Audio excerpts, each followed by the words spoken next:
família personalidade dessa semana é a família Mantovani. Desde já gostaria muito de agradecer vocês por ter nos recebido aqui na casa de vocês. Nós invadimos tudo, conversamos já com eles um pouquinho e agora vai começar a entrevista para você saber um pouquinho do que é a vida deles. Marcos, são 15 anos de casados, né? Qual é a receita que você fala para as pessoas de casa para ter um casamento assim, feliz e duradouro? Olá, Bruna.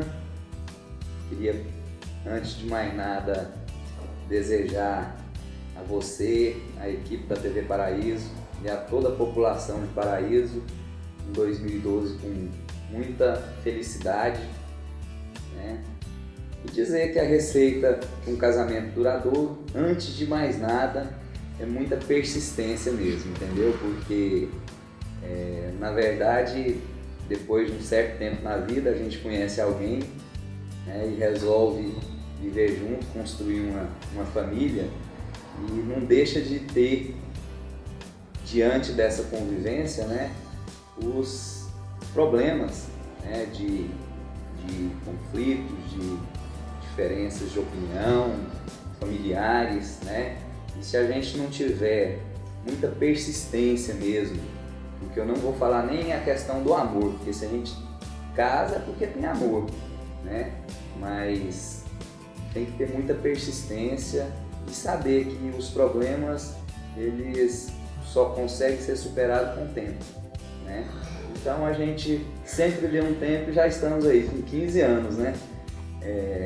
E eu acho que se a gente continuar com essa cabeça e não surgir nada que realmente seja muito forte, né, a gente vai viver muito tempo ainda, né?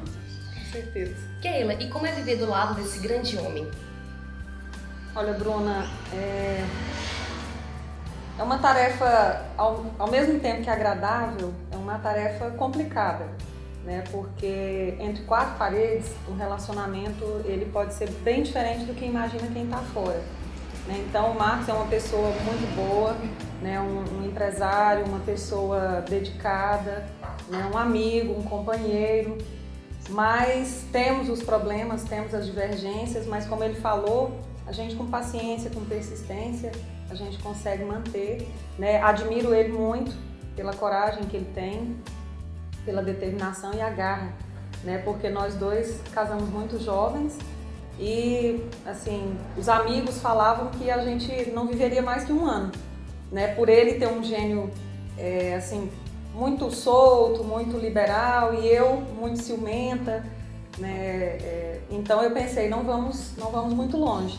Mas graças a Deus ele me mostrou, né, esse homem dedicado, amigo, né, a mim, a minha família, os meus filhos, aos nossos filhos. E eu fui mudando, me moderando, né? Então a gente foi se moldando e hoje então nós temos uma convivência tranquila e é um grande homem, sim. E como é ele como pai? Como pai? Ele é de brincar, chegar em casa do trabalho, Não. Brincar com os filhos? Não, ele é mais do que eu, né? Eu já sou muito prática, eu sou a mãe que corre atrás de tudo, que leva na escola, que busca, que leva no médico, que cuida da vida rotineira. E ele, às vezes, quando chega, que não tá muito cansado, é o que parte pra brincadeira. Só diversão. A parte dele é a parte boa, a parte de brincar, de sair, né? Então, assim, a gente entra muito em batalha quanto a isso aí, porque eu queria que ele se dedicasse um pouco mais à questão corriqueira dos filhos, né? E ele fica só na parte da... Na hora de dar bronca, quem é que dá bronca? É a mãe ou o pai? Eu. Né? Então, assim, ele deixa por minha conta, né? Então, a gente entra no embate e aí eu falo, não, mas se os dois tomarem a mesma postura, não dá certo. Então, eu fico pela parte prática de cuidar da vida deles e ele fica pela brincadeira, pelo divertimento, né? Porque tem que ter também. Marcos, você é rotariano desde 2003. Para as pessoas que estão em casa, que ainda não sabem qual é a ação dos rotarianos do Rotary aqui de Paraíso, explica um pouquinho para as pessoas em casa. Bom, o Rotary, na verdade, ele é uma instituição internacional, né? Ela existe em diversos países do mundo e o intuito de se criar o Rotary, na verdade, não foi para as questões das boas ações. Foi muito mais para a questão de ter grupos de pessoas que, de diversas profissões, diversas funções que eles exercessem, eles pudessem estar entre si primeiramente pensando em se ajudar e ajudar a sociedade na questão de opinião, entendeu? De formar, né, alguma ideia, alguma coisa. Essa questão das ações sociais foi uma consequência disso, né? Então eu entrei no Rotary em 2003. Para ingressar no Rotary tem que ser convidado por algum rotariano, né, que esteja já pertencendo ao clube, e a forma com que se escolhe isso é diante da conduta que esse cidadão tem na sociedade, né? Então o nosso clube sempre está convidando pessoas para integrarem no clube, e a primeira coisa que a gente tem que ter, né, para entrar no Rotary, a primeira coisa que a gente faz para escolher alguém para entrar no Rotary é que a pessoa tenha, vamos dizer assim, comportamentos sociais, entendeu? Que ela se relacione bem com outras pessoas. Se ela não conseguir se relacionar bem, dificilmente ela vai conseguir conviver dentro de Rotary, entendeu? Então a primeira coisa do Rotary, tanto é que lá a gente chama companheiro, né? É o companheirismo mesmo, é estar perto, é poder tomar uma cerveja junto, é poder fazer o churrasquinho, é poder bater um papo legal. E daí surge, né, a questão das coisas sociais, das ações, né, que a gente faz para a sociedade.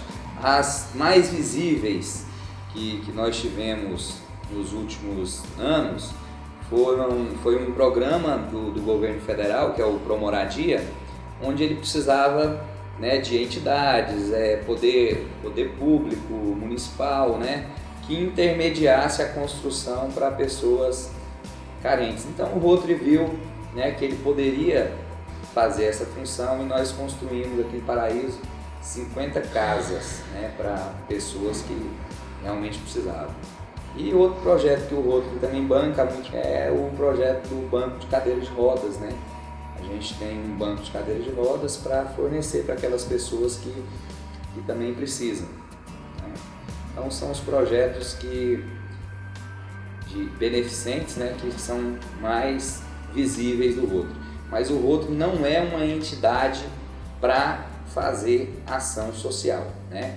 Nós temos uma entidade ligada ao Rotary, que é a Casa da Amizade, que essa sim foi criada, né, com o intuito de fazer ação social, né? E o Rotary, de certa forma, ele contribui com a Casa da Amizade, né? É uma entidade que contribui na parte financeira quando se pode, né? Porque nós também, o clube também não é um clube de dinheiro, vamos dizer assim. Nós também fazemos nossas ações para angariar dinheiro, né? Então a Casa da Amizade, que é das esposas dos rotarianos, ela está mais ligada à questão social do que o Rotary. Marcos, qual foi a ação que o Rotary fez aqui em Paraíso que para você foi inesquecível? A das casas. Essa das casas, ela realmente nos comoveu muito, muito, muito. Cada casa que a gente entregava, entendeu? Que via no semblante das pessoas que estavam recebendo a felicidade, né? E de perceber que talvez eles jamais conseguiriam, através do trabalho, do esforço deles, conseguirem, né, aquela casa. Então aquilo ali nos comovia muito e fez com que a gente percebesse o quanto a nossa sociedade ela é desigual, né? O quanto tem pessoas realmente que o sonho deles é uma coisa tão simples, e que às vezes, se não houver mesmo essa iniciativa do poder público, das pessoas interferindo, é difícil deles alcançarem, né? Então isso aí realmente foi um trabalho que comoveu a todos os rotarianos, né? Todo mundo ficou marcado, não só no Rotary de Paraíso, né? Mas é um trabalho que foi visto pelo Rotary, vamos dizer assim, no mundo inteiro, e todos eles ficaram encantados mesmo com o trabalho. Keila, você foi presidente da Casa da Amizade no período de junho de 2009 a junho de 2010. Como foi essa experiência à frente da Casa da Amizade? Bruna, foi uma experiência única, eu posso dizer, porque foi a primeira vez que eu presidi uma entidade, né, filantrópica. E A dificuldade que eu encontrei foi não ser a esposa do presidente do Rotary, porque costuma ser a esposa do presidente do Rotary, né? Mas trabalhei com uma pessoa excelente, que foi o Joaquim, que era o presidente do Rotary na época. E assim, fizemos vários trabalhos, arrecadação de cesta básica para doação em famílias carentes, enxovais para mulheres gestantes. E trabalhamos em conjunto. Por mais que o Marcos fale que o Rotary não tem essa atividade de serviço social, o Rotary em Paraíso já criou, né, esse movimento, que no Dia das Crianças sempre é feito uma atividade do Rotary, no Natal é feito um serviço social por volta do mês de novembro, quando o governador faz uma visita aqui para integração de novos sócios, né? E a Casa da Amizade esteve trabalhando com o Rotary em todas essas atividades, né? Tomando à frente a Festa das Crianças desse ano, de 2009, foi feito pela Casa da Amizade, foi no Santa Luzia, né? Então, assim, o Rotary nesse ano abriu mão que a Casa da Amizade fizesse. Então, nós mesmos fizemos, levamos o lanche, a brincadeira, os brinquedos, né? E contamos com a participação de alguns rotarianos que estiveram lá com a gente no dia da festa. Então, assim, era muito gratificante você se esforçar, conseguir o mínimo que fosse, uma cesta básica, mas você chegar, igual o Marcos falou das casas, a gente chegar com uma cesta básica para doar para uma família carente e ver nos olhos daquela pessoa que às vezes estava necessitando de tão pouco, de uma atenção, de um carinho, e você chegar com uma cesta e chegar com uma atenção, uma palavra amiga, de conforto, né, de incentivo. Então, assim, para mim foi muito gratificante, né? Foi um ano que eu posso dizer que vivi intensamente. Então, foi uma experiência única. Hoje você se dedica aos trabalhos religiosos, como coordenadora da liturgia da Igreja Matriz, membro da Pastoral Familiar, Pastoral do Dízimo e do Conselho Administrativo da Paróquia. Explica pra gente por que você resolveu isso para esse lado religioso agora. Nós participamos de um acampamento para casais. Eu sempre tive, minha mãe foi católica, sempre foi católica, nós fomos criados dentro da Igreja Católica. E eu sempre tive vontade de participar, mas eu me sentia meio acanhada dentro da igreja, porque eu achava que precisava partir de um convite do padre ou de alguém que estivesse à frente. E aí, quando a gente foi para participar no acampamento, um mês antes, eu estava na igreja e o padre falou da necessidade de pessoas participando de pastorais. E eu me senti naquele momento tocada, e foi então que eu entendi que o chamado de Deus, ele tem que ser entendido pela gente, né? Não precisa que um ser humano venha e lhe faça o convite, né? Deus lhe convida e você se sente tocado. E a partir daquele dia eu cheguei na Pastoral do Dízimo e falei, eu quero participar de algum movimento dentro da igreja. E comecei a trabalhar na Pastoral do Dízimo. Um mês depois a gente foi para o acampamento de casais, e desse acampamento surgiu o convite para a Pastoral Familiar, para todos os casais. E foi filtrando, foi ficando alguns casais, né? Então, graças a Deus, nós conseguimos permanecer, né? O Marcos não tem muito tempo para participar das reuniões, porque coincide com a reunião do Rotary, mas eu estou lá participando. E isso foi um pontapé para as outras atividades. Aí o padre, quando mudou de pároco, me convidou para o Conselho Administrativo, pela minha função, né? Porque eu sou contadora. E agora, por último, que foi em dezembro de 2011, eu recebi o convite para ser coordenadora da liturgia da Igreja Matriz. Nós temos a coordenadora geral, que coordena toda a paróquia, e eu fiquei com a Igreja Matriz, que não é difícil, né? Porque é uma igreja grande, que tem várias celebrações, né? Durante a semana, a gente só não tem celebração no sábado. Então, a minha função lá dentro, frente à coordenação da liturgia, é estar organizando as missas, saber os tempos, né? O que está acontecendo aquele dia, qual que é o foco da missa, o que a gente tem que apresentar, e estar orientando os grupos que são responsáveis por essa celebração desse dia, né? Então, assim, é um trabalho árduo, né? Não é fácil, a gente enfrenta uma certa dificuldade. Eu sou leiga, né? Reconheço que estou aprendendo, né? Uma caminhada que eu comecei agora, mas gratificante. Fico muito feliz de estar podendo participar. Sei, assim, que a minha mãe se sente muito feliz por eu estar participando, estar à frente desses movimentos dentro da igreja, porque é uma vontade dela. E a minha timidez, ou a minha, às vezes, assim, prioridade às outras coisas e não às coisas da igreja, às vezes me afastaram dessa atividade, né? E hoje eu consigo me manter bem integrada dentro do grupo, né, à frente desses movimentos.